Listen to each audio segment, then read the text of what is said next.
What's going on, y'all?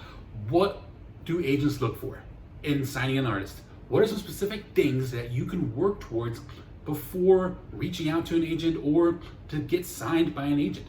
Getting an agent these days can be harder than getting a label, but there's a lot of very specific things that most agents look for. And this answer from Micah Davidson in my podcast interview with him is the best and the most specific answer I've gotten on the podcast so far.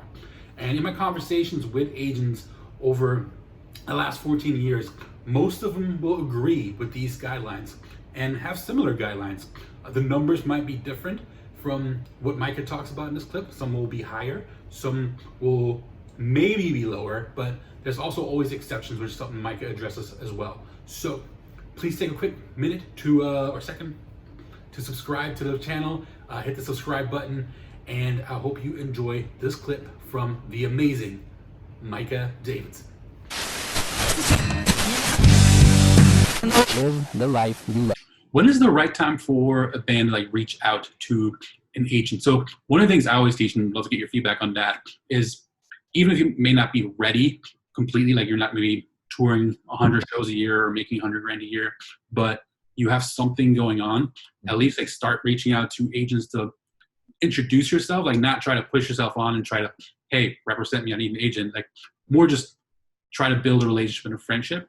But of course, there's only so many times you're gonna spend time answering an email from someone you don't know, not anything personal because you guys are just super busy. When is the right time for an artist to reach out and start building that relationship with an agent?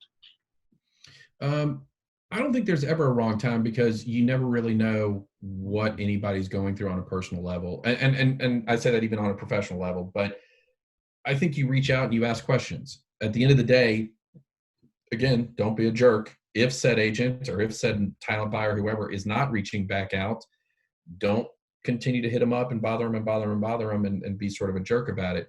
I will say that, and I'm not saying this to toot my own horn, this is just a general philosophy that was instilled in me from the moment I was born from my parents. If someone, and I was also an agent for years, I'm now really more of a talent buyer. So this also reigns, is something I'd like to harp on, but I answer every email. I don't care who it's from, as long as it wasn't in my spam folder. So I actually found it, I answer it. And so I don't care when somebody reaches out, let them reach out. And at the end of the day, again, I've got some guidelines. You mentioned the $100,000 a year. Some of those guidelines are to try and give people a realistic expectation of what an agent at any particular size is looking for. Right.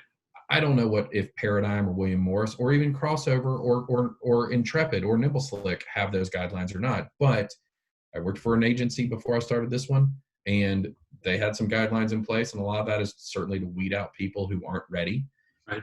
But I think it's good to have because, again, it not only manages expectations, but it gives that artist a certain set of goals. We look for 2 years of tour history, which we've talked about. We also look for an artist who's grossing roughly $100,000 a year of actual touring, not with merchandise or royalties or whatever, just actual ticketing gigs, or festivals and such. And then we also look for, an average of them selling 200 to 400 tickets, hard tickets in their home market, and roughly 100 to 150 hard tickets in the 8 most regional markets outside of their home. Those are guidelines. Do we make them actual hard requirements? Absolutely not. Right. Sometimes we waive one of those guidelines. Sometimes we waive all those guidelines. It just kind of depends. But, and fundamentally, again, we still want to be working with artists who we like the music and we like the personalities in those bands. But I think it's good when an artist reaches out to me, because then I have to, especially if they're reaching out as they're looking for an agent, then I can say, checked out your music. It's really good. Here's some guidelines that we tend to look at.